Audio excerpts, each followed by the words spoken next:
The ship came out of hyperspace at exactly 0700 station time. Yuna pressed her face against the small window of the passenger cabin and watched Station Horizon 7 grow larger against the black emptiness of space. It was beautiful in a cold way. Metal and glass and lights stretching across the void like a city floating in nothing. She had traveled for 3 weeks to get here. 3 weeks in a small cabin, eating bland food packets, trying to learn the basics of 4 different alien languages. Her throat still hurt from practicing the clicking sounds of Vela's speech.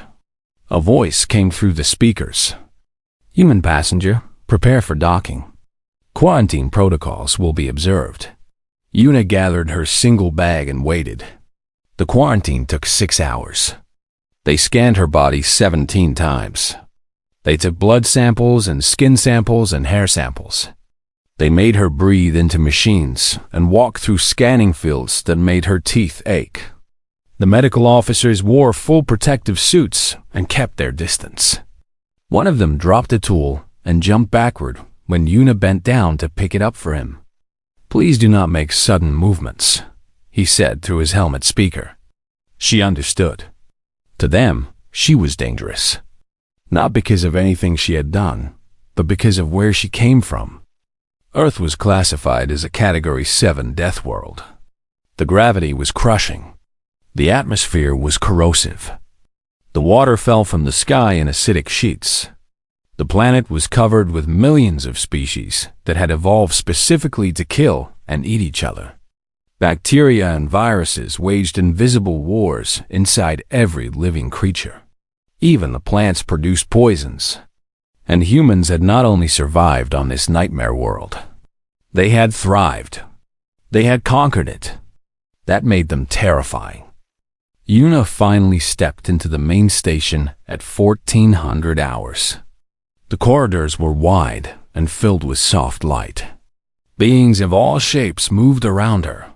She saw tall, thin creatures with skin like flower petals. She saw short, round beings that rolled instead of walked. She saw things with too many eyes and things with no eyes at all. Nobody came close to her. They watched from a distance. They whispered to each other in languages she did not understand. A small drone floated up to her face. "Human student Yuna, follow this unit to your assigned quarters." She followed. Her room was small but clean. A bed, a desk, a bathroom unit, a window looking out at the stars. There was a food dispenser on the wall with a limited menu. Human-safe items only. Yuna sat on the bed and looked at her hands. They were shaking. She had worked so hard to get here. Top marks in every subject. Perfect scores on the entrance exams. A scholarship that covered everything except the things that mattered. She had left behind her grandmother, her small apartment in Bizen, the smell of the sea, the sound of rain on the roof. Her grandmother's voice echoed in her head. "Be good, Yuna. Show them what we can be." She would try. Classes began the next day. The academy taught students from across the galaxy. Science, mathematics, history, diplomacy, art. All the knowledge of 1,000 worlds gathered in one place.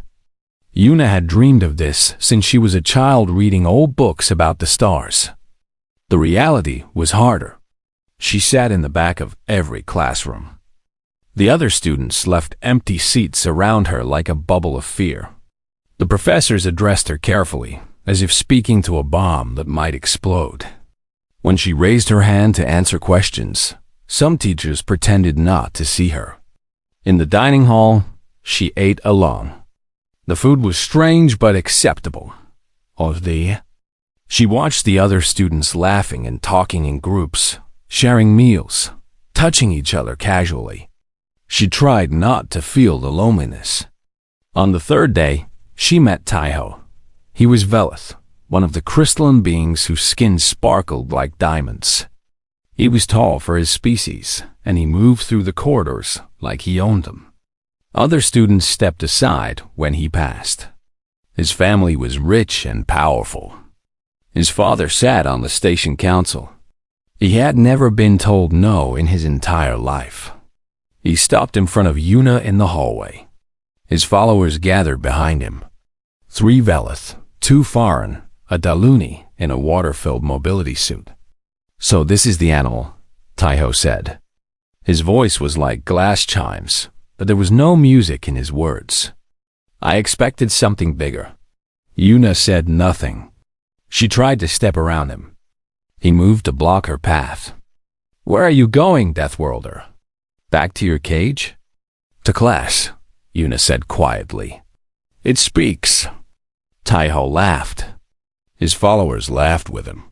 "Tell me, animal, how many of your kind have you killed? Is it true that humans eat each other when food runs out?" "No," Yuna said. "Excuse me." She tried again to pass. Taiho's arm shot out and knocked the datapad from her hands. It clattered on the floor. "Oops," he said. "Clumsy animal." Yuna bent down and picked up the datapad. The screen was cracked. She would have to pay to fix it. She did not have money to spare. She looked at Taiho. Their eyes met. She saw the cruelty in him, the pleasure he took from causing pain. She had seen that look before. In the streets of Bizan, in the faces of people who had hurt her when she was young. Her hands wanted to move. Her body remembered old lessons, old fights, old victories. She could break his arm before he blinked. She could put him on the floor before his followers understood what was happening. But her grandmother's voice was louder than her anger. "Be good, Yuna." She lowered her eyes and walked around him. "That's right," Taiho called after her. "Know your place, animal." She kept walking. In the bathroom, she locked herself in a stall and pressed her forehead against the cool metal wall. Her whole body was shaking. Not from fear, from the effort of holding back. She had promised to be different here. She had promised to be better. She would keep that promise, no matter what it cost her. Outside, the stars continued their ancient dance, cold and beautiful and indifferent to the small dramas of living things. Inside, Yuna washed her face and went to class. She sat in the back. She took notes. She did not look at anyone. The walls of the station hummed with the sound of machines keeping everyone alive. They heard everything. They said nothing. And somewhere, in a small apartment in Bizan, an old woman looked at a photograph of her granddaughter and whispered a prayer to gods she was not sure existed anymore. Weeks passed like slow water dripping from a broken pipe. Each day brought new lessons and new humiliations. Yuna learned the history of galactic civilization while also learning exactly how creative cruelty could be. Taiho made it his personal mission to destroy her dot. It started small. A shoulder check in the hallway that sent her stumbling. Whispers that followed her everywhere she went. Lies spread through the student networks. Humans carry diseases. Humans smell bad. Humans are violent animals pretending to be civilized. Yuna reported nothing. She absorbed everything. One morning, she found her locker sprayed with red paint. The word animal was written across it in shaky letters. Other students walked past and pretended not to see. A cleaning drone eventually came and washed it away. In the cafeteria, someone put something in her food. She took one bite and her throat closed up. She could not breathe for almost a minute. Her face turned blue. She fell from her chair and hit the floor hard. Around her, students laughed. Someone recorded it on their personal device. A medical drone finally came and gave her an injection. Her throat opened. She gasped for air. "You should be more careful," the drone said. "Human biology is very fragile." She was not fragile. She had survived worse than this. But she said nothing. The professors noticed things. They wrote reports. They held meetings. They decided that humans were resilient. The situation would resolve itself. Intervention would only make things worse. They were wrong. Yuna began skipping meals. She ate alone in her room when she could find safe food. She grew thinner. Dark circles appeared under her eyes. She stopped raising her hand in class, thought her grades remained perfect. She still finished every assignment. She still passed every test. But something inside her was growing quieter, smaller, harder. There was one student who watched without participating. Her name was Ji-woo. She was Velith, like Taiho, but from a different family. A smaller family. A family without power or money. She had earned her place at the academy through pure intelligence. Ji-woo sat 3 rows behind Yuna in advanced physics. She noticed how the human girl moved, always aware of her surroundings, always tracking the location of every person in the room, always sitting near the exit. Most students thought Yuna was afraid. Ji-woo thought something different. She had studied Earth biology for a research project. She knew what humans were capable of. She had read about their wars, their endurance, their terrifying creativity and violence. Yuna was not afraid. Yuna was restraining herself. The question was, why? The breaking point came during Zero-G athletics. The class took place in a large, spherical chamber where gravity could be adjusted. Students learned to move in low-gravity environments, an essential skill for space travel. Yuna had shown natural ability in these classes. Humans evolved on a high-gravity world. In low gravity, they were faster and stronger than almost anyone else. This annoyed Taiho greatly. On that particular day, the instructor was demonstrating a complex maneuver on the far side of the chamber. She was not watching the students. Taiho floated near Yuna. He had a small device in his hand. A signal jammer. "Hey, animal," he whispered. "Try this." He pressed a button. Yuna's stabilizers died. Without them, she had no way to control her movement in zero gravity. She began to spin. Slowly at first, then faster. The chamber was large, but she was heading directly for the metal wall. At her speed, the impact would hurt. At her speed, the impact would break bones. Yuna twisted her body, trying to slow herself. But physics was physics. Without something to push against, she could not stop. She hit the wall shoulder first. There was a sound like a stick breaking. Students gasped. Some laughed. The instructor finally noticed and restored gravity. Yuna dropped to the floor and did not move for a long moment. "Student Yuna," the instructor said, floating down. "What happened?" "My stabilizers malfunctioned," Yuna said through gritted teeth. Her right arm hung at a wrong angle. "I apologize for disrupting the class." "Report to medical," the instructor said.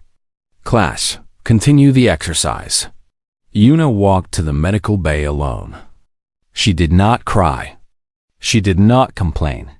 She held her broken arm against her chest and put one foot in front of the other. The medical drone reset her shoulder and wrapped her arm in a healing cast. It would take 3 days to fully repair. Human bones were dense and healed quickly. "You should rest," the drone said. Yuna went back to class. That night, she sat in the observation deck and looked at the stars. She found Earth's sun, a tiny yellow dot lost among millions of others. So far away, so impossibly far. She whispered the coordinates to herself. A reminder of home. A reminder of who she was. Ji-woo watched from behind a support column. She had followed Yuna here, curious about the strange human girl. She saw Yuna's face in the starlight. She saw the exhaustion. She saw the sadness. But she also saw something else. Something burning beneath the surface. Something that had not yet been released. Ji-woo made a decision. She would keep watching. She would document everything. Someday, someone would need a witness. She did not know how right she was. Back in her room, Yuna called her grandmother. The connection was expensive. She had skipped a week of meals to afford 5 minutes of video. "Harmony," she said. How are you?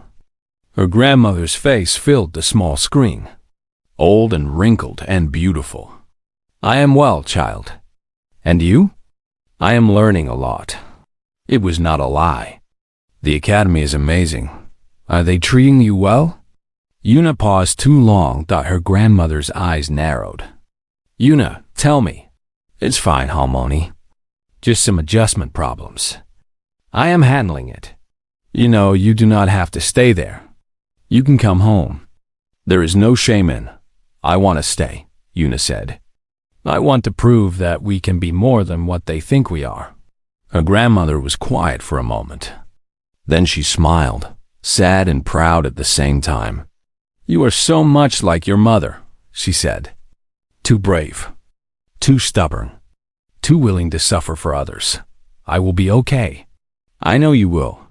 But remember, child, being good does not mean letting others destroy you. There is no honor in suffering for nothing. I remember. Come home someday, her grandmother said. The sea misses you. The connection ended. Yuna sat in darkness and listened to the hum of the station around her. She thought about her mother. She thought about the choices that had brought her here. She thought about what would happen if she stopped holding back. The walls listened. The walls waited.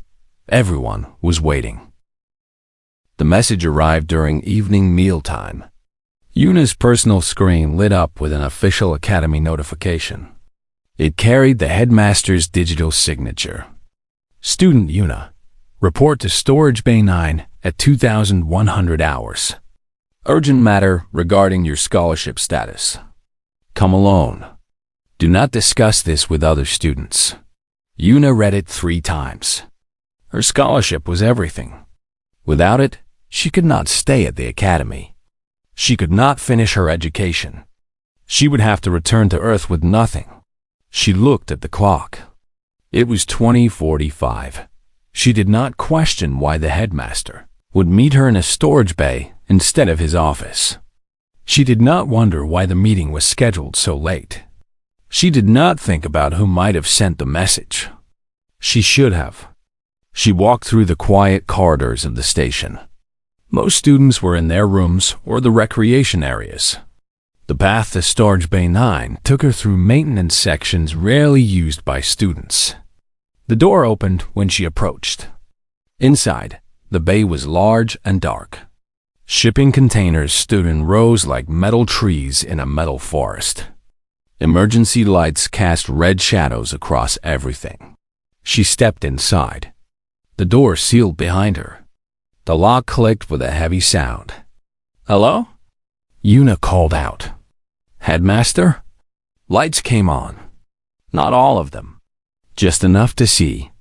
Taiho stood in the center of the bay. Behind him were 7 other students. Risa, a tall foreign female with flower petal skin. Gal, a massive Daluni whose mobility suit made him tower over everyone else. 5 others that Yuna recognized from hallways and classrooms. All of them had participated in her torment. The headmaster isn't coming, Taiho said. His crystalline face twisted into something ugly. I sent that message. Yuna's eyes moved across the room, counting bodies, measuring distances, identifying exits. Old habits from old streets. What do you want? She asked. I want you gone, Taiho said. I want you off this station. I want every Deathworlder to know that this is not your place. Animals belong on animal worlds. I have done nothing to you. You exist. That's enough. He began walking toward her. You come from a hell world where everything kills everything else. Your species has fought wars that destroyed entire continents. You carry violence in your blood. And yet the Academy lets you sit in classrooms with civilized beings? He stopped a few steps away. His followers spread out around her, forming a circle. There was no way out. I disabled the security systems in this section, Taiho said. No cameras. No records. No witnesses. Whatever happens here stays here. Yuna looked at him. Really looked at him. She had met his kind before, on the streets of Bizin, in the dark corners of cities where light did not reach. People who hurt others because they could. People who needed to feel powerful by making others feel small. She had been different then. Younger, angrier. She had answered violence with violence. She had hurt people badly. She had spent 2 years in a juvenile detention center, learning that there had to be a better way. Her grandmother had given her that better way. Patience, restraint, the strength to walk away. But walking away was not an option now. I have tried, Una said quietly. I have tried very hard to be good here. Good? Taiho laughed. You're an animal. You don't know what good means. I know exactly what it means. Her voice was calm. Too calm. It means choosing not to hurt people even when you can. It means controlling yourself when everything inside you wants to let go. What is she talking about? Risa asked nervously. Una's posture changed. It was small. Most of them did not notice. But something in the air shifted. The temperature seemed to drop 3 degrees. It means I have been holding back, Una said. For weeks. Through everything you have done to me. Every insult. Every injury. I held back because I made a promise. Taiho's smile flickered. For the first time, uncertainty crossed his face. But some promises have limits, Una continued. And I think I just reached mine. Gaul moved first. He was the biggest, the strongest. His massive arm swung toward Una's head with enough force to kill a normal person. Una was not where the arm landed. She moved like water, like smoke, like something that did not obey the same rules as everyone else. Her hand caught Gaul's wrist. She twisted. There was a wet cracking sound. Gaul screamed. He fell. The others froze. 1 second. 2 seconds. Then they attacked. What happened next took 11 seconds. Una moved through them like a ghost through walls. Every strike was precise. Every movement was necessary. Nothing was wasted. Nothing was excessive. Humans had been fighting each other for 300,000 years. They had developed thousands of martial arts. They had refined violence into a science. Una had studied that science since she was 6 years old. The Velith were fragile. Their crystalline bodies looked beautiful, but cracked under focused pressure. The Faran were faster, but weaker. The Deluni were strong, but slow outside their native water. None of them had ever experienced real violence. None of them had ever fought someone who actually knew how to fight. Risa went down with 3 broken ribs. A male Velith lost 4 teeth. Another had his knee bent in a direction knees were not supposed to bend. One by one they fell, screaming, crying, unable to understand what was happening. Una did not kill anyone. She could have easily, but she chose not to. That was the important part. At the end, only Taiho remained standing. His followers lay broken on the floor around him. His crystalline body trembled with fear he had never felt before. Una stepped toward him. Her breathing was steady. Her hands were not even shaking. The walls in this section are thin, she said softly. On Earth, we have a saying. The walls have ears. They hear everything. She stopped inches from his face. Here on this station, the walls are different. They do not just hear. They hold their breath. They wait. They watch to see what will happen next. Taiho tried to speak. Nothing came out. I am not trapped in here with you, Una said. You are trapped in here with me. You have always been trapped in here with me. I just let you believe otherwise. She turned and walked to the door. With a few touches on the maintenance panel, she unlocked it. The security systems will come back online in 10 minutes, she said without looking back. I suggest you call for medical help before then. She walked out into the corridor. Behind her, Taiho finally found his voice, but all that came out was a sound like breaking glass. Yuna walked back to her room. She washed her hands. She lay down on her bed. She did not sleep that night. In the observation deck, Jiwoo sat with her hand over her mouth. She had followed Yuna to the storage bay. She had watched through a maintenance duct. She had seen everything. She had recorded everything. The walls had held their breath, but Jiwoo had not. Tomorrow would change everything. The station security team found them at 2,137 hours. 7 students with broken bones and shattered pride. Taiho sitting against a container, staring at nothing, unable to speak. The medical teams worked for hours. 3 students required emergency surgery. Gal's arm would never fully heal. Risa would walk with pain for the rest of her life. By morning, the whole academy knew something had happened. Rumors spread faster than light through space. The Deathworlder had attacked innocent students. The Deathworlder had gone insane. The Deathworlder had shown her true violent nature. Yuna sat in her room and waited. The security officers came at 900. 2 foreign males in black uniforms. They did not touch her. They kept their hands on their weapons. Student Yuna, one said, "You are required for questioning. Please come with us." She went. The security office was cold and gray. They put her in a small room with 1 chair and 1 table. They asked her questions for 3 hours. What happened?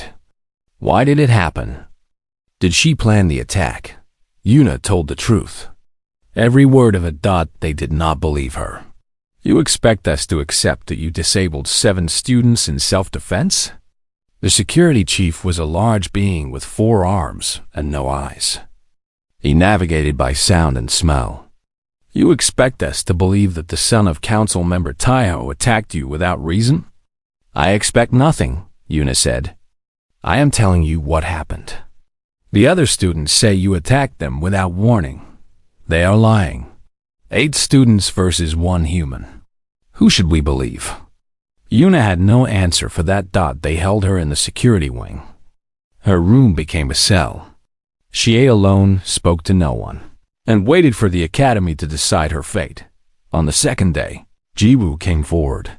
She walked into the security office with her personal device held in front of her like a shield. On the screen was the recording from Storage Bay 9.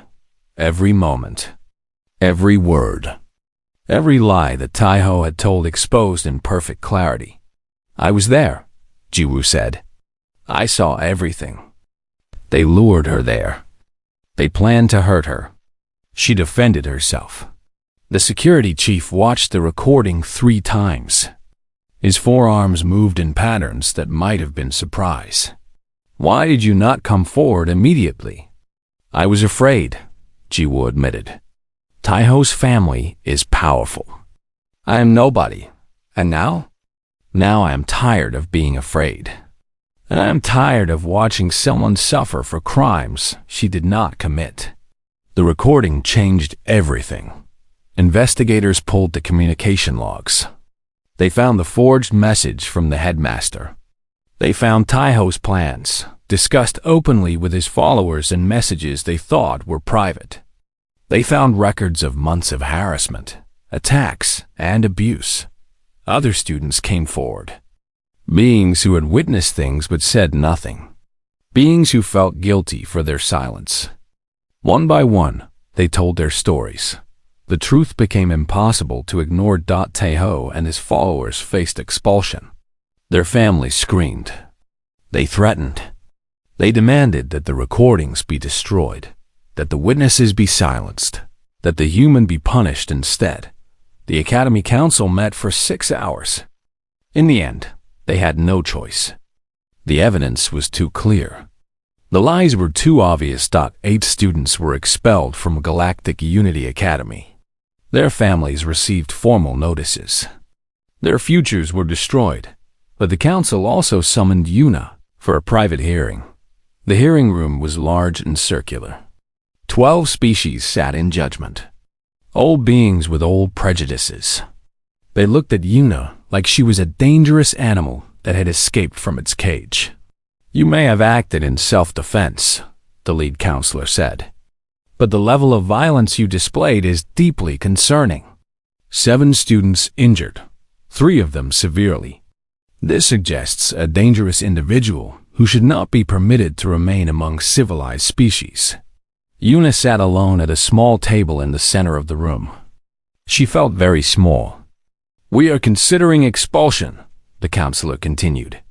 "Not as punishment, but as a precaution. The safety of all students must be our primary concern." Yuna opened her mouth to respond. Before she could speak, the doors opened. A human man walked in. He was older, maybe 60, with gray hair cut short and a face that had seen too much. He wore the uniform of a Galactic Unity Admiral. 3 stars on his collar. "Admiral Kwan," the counselor said, surprised. "This is a closed hearing. I am invoking my right to observe as humanity's representative on the station council." Admiral Kwan took a seat at the edge of the room. "Please continue." The counselors exchanged nervous looks. Admiral Kwan was the highest-ranking human in the Galactic Unity structure. His presence changed things. "Student Yuna," the counselor said, recovering his composure. "Do you have anything to say in your defense?"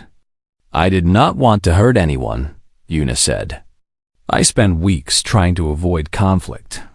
I reported nothing because I wanted to solve the problem peacefully. When they trapped me in that storage bay, I had no choice. You could have called for help. They had disabled the security systems. No communications. No cameras. No one would have heard me. You could have surrendered. Let them do what they wanted. The injuries might have been less severe." Yuna was quiet for a moment. Then she looked up at the counselors. "On Earth," she said, "we have a concept called dignity. It means you do not let others destroy you without resistance. It means you stand up, even when standing up is hard. Even when standing up is dangerous." She paused. "I do not think dignity is a human-only concept. I think everyone in this room understands it. I think you would do the same thing in my position." The room was silent. Admiral Kwan stood up. "May I speak?" he asked. The counselors nodded reluctantly. Kwan walked to the center of the room. He looked at each counselor in turn. "You are afraid of her," he said simply. "You look at this girl and you see everything you fear about humanity. The violence, the survival instinct, the capacity for destruction." He stood beside Yuna's chair. "But you are missing something important. You are missing the most human thing about her." He placed his hand on her shoulder. She held back. For weeks. Through abuse that would have broken most beings. She chose patience when she could have chosen violence. And when violence became unavoidable, she used the minimum force necessary to survive. He looked at the recording device in the corner. 7 attackers. 0 deaths. She could have killed them all. She chose not to. That is not the behavior of an animal. That is the behavior of someone who has learned at great personal cost to be better than her worst instincts. The counselors shifted uncomfortably. "Expelling her would be a mistake," Kwan continued. "Not just for her, but for all of you. It would prove that the galaxy still sees humans as monsters. It would prove that no amount of restraint, no amount of suffering, no amount of trying to be good will ever be enough." He stepped back. "Is that the message you want to send?" The hearing lasted another hour. In the end, the vote was close. 7-5. Yuna was not expelled.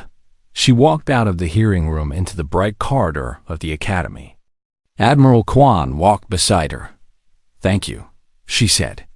"Do not thank me," he replied. "You saved yourself. I just made sure they listened." He stopped walking and looked at her. "Your grandmother. She was a soldier, wasn't she?" Yuna nodded. "So was your mother. And so were you before you came here. I was not a soldier, Yuna said. I was just a street kid who learned to fight. Same thing, Quan said. Different uniform. He handed her a small card with his contact information. If you ever need help, he said, call me. Humans need to look out for each other. There are not many of us out here. He walked away. Yuna stood alone in the corridor.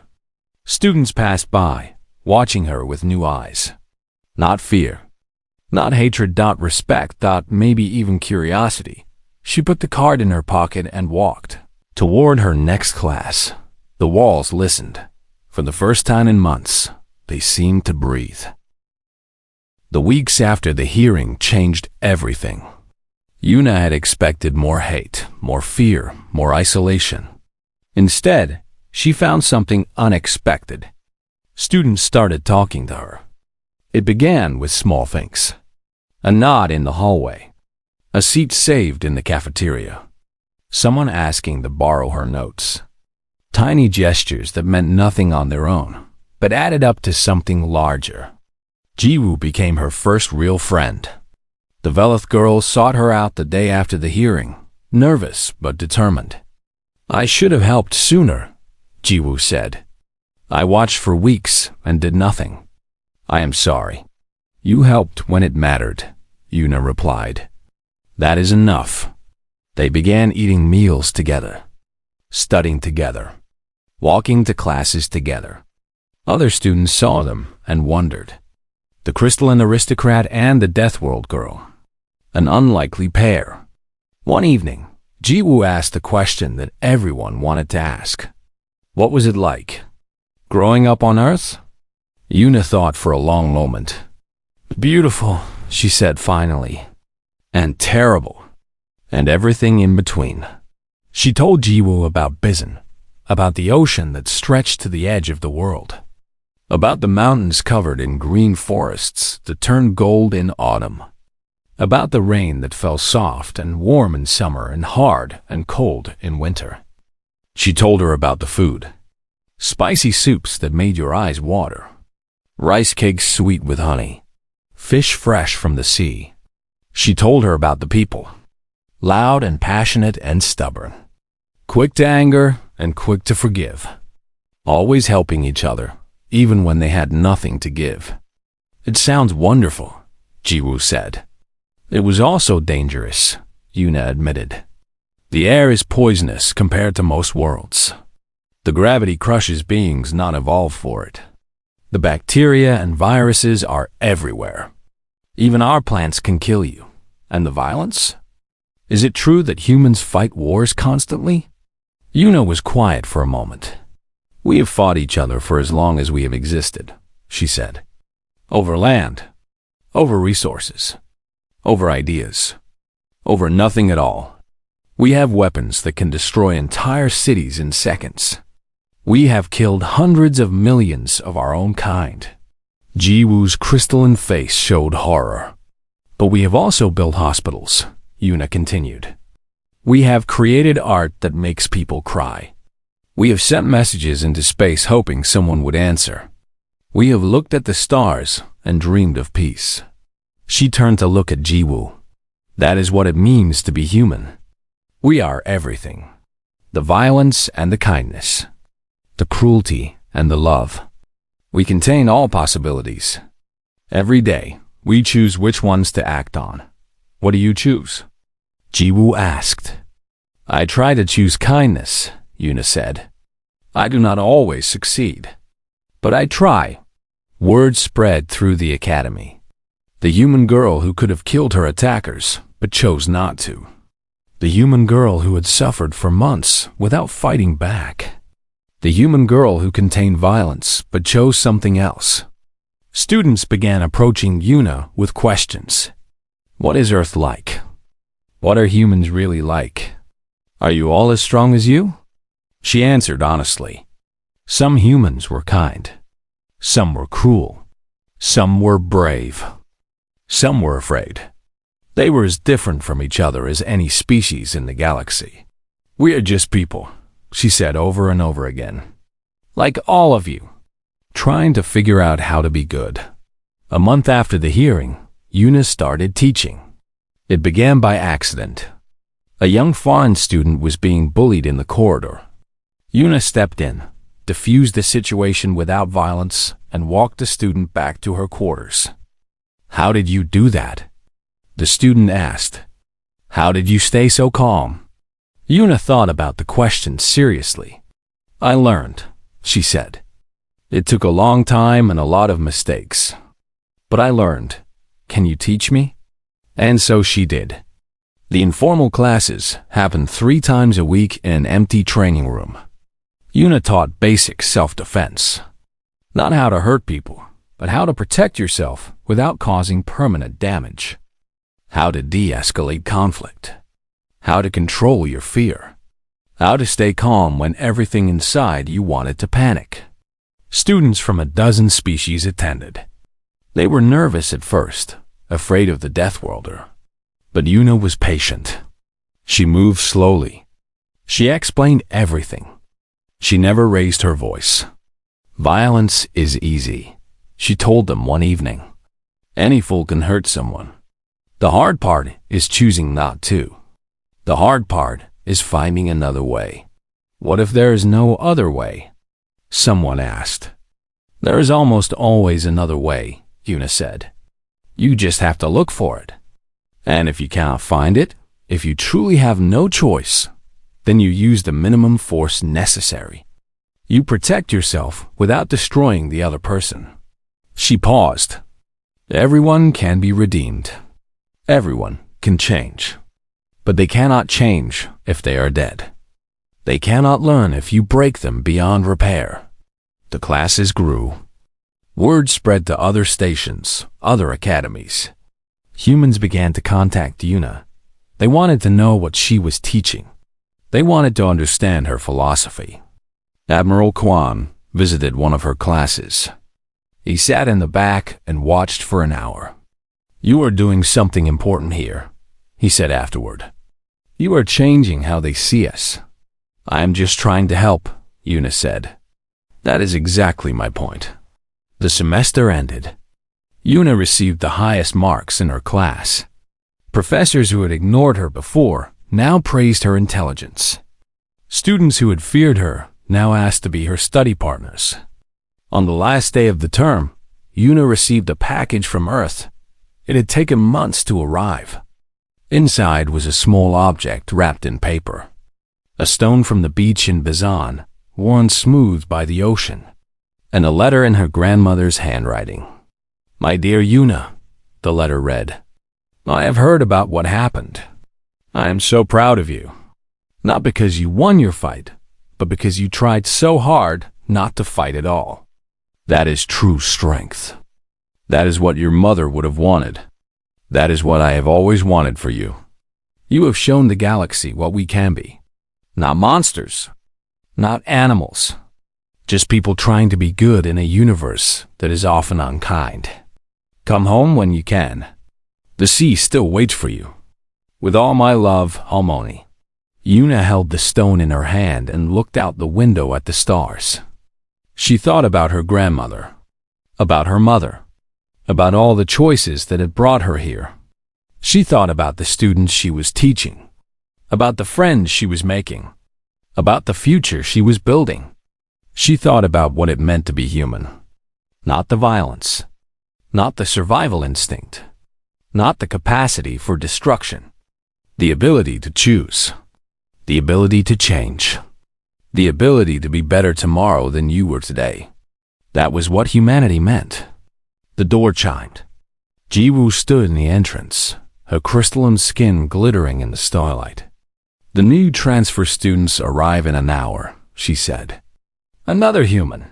From a place called Seoul." Una smiled.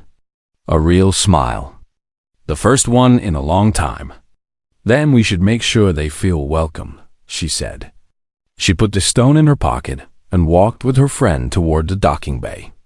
Behind them, the walls of Station Horizon 7 hummed with the sounds of life. 1,000 species living and working and learning together. Imperfect, afraid, but trying, always trying. The walls had held their breath for a long time, waiting to see what would happen, waiting to see what the Deathworld girl would do.